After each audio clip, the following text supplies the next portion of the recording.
Mang Kanor, Oh, maraming salamat po ha. Kanor na lang. Saka, alam mo, ay tanong kailangan mo, sabihin mo lang at huwag ka mahihiya. Eh, Ang bait mo naman pala. Mauna na kami.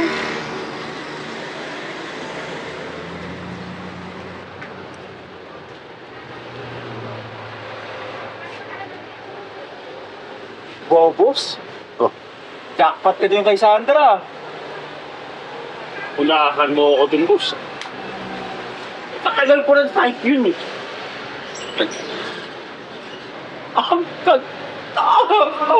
Kayo talaga. Eh, nagpapasalamat lang yung tao. Kayo binibigyan nyo kagad ng mali siya. Ito mukha sa'yo eh. Kita ko eh. Ano type ka rin, boss? Boss. Ano ba sinasabi nyo? Eh, mabuti ba? Asikasuhin nyo na yung ibang customer. Dahil kung hindi, baka masampulan ko kayo. Yun nga sinasabi ko, boss eh. Ito kasi daming alam eh. Ito na nga, ito na. Cecil, siya na ba yung bago mong boyfriend? Maswerte si Cecil, nakatisod ng foreigner. Pa? Yeah.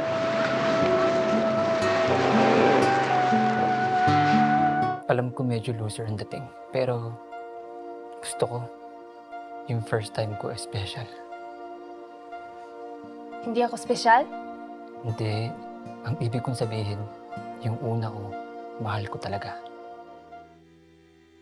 Bakit ka pa ba bumalik dito? Hindi ko makalimutan eh. Lagi kang nasa isip ko. Sus, nambola ka pa.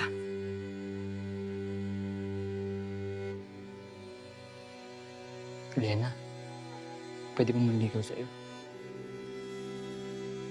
Strict si Esmeralda eh. Sayang.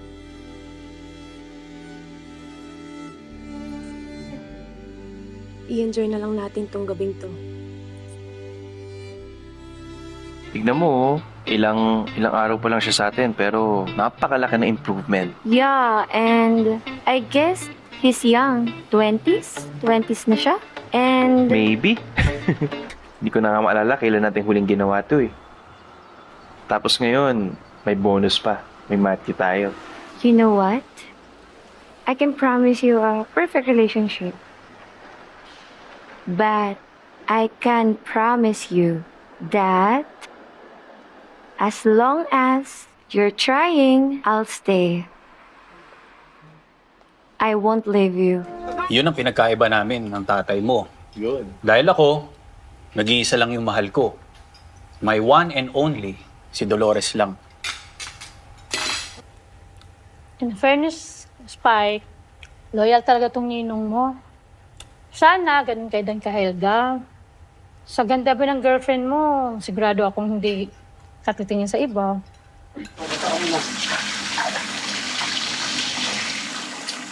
Okay na. Salamat ha. Mahirap talagang walang lalaki dito sa bahay. You don't feel the same. Wondering when it changed. Did you come to play, my baby?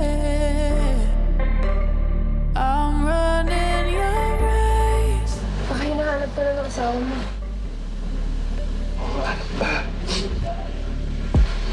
Kasi punta na ako sa kabila. Salamat.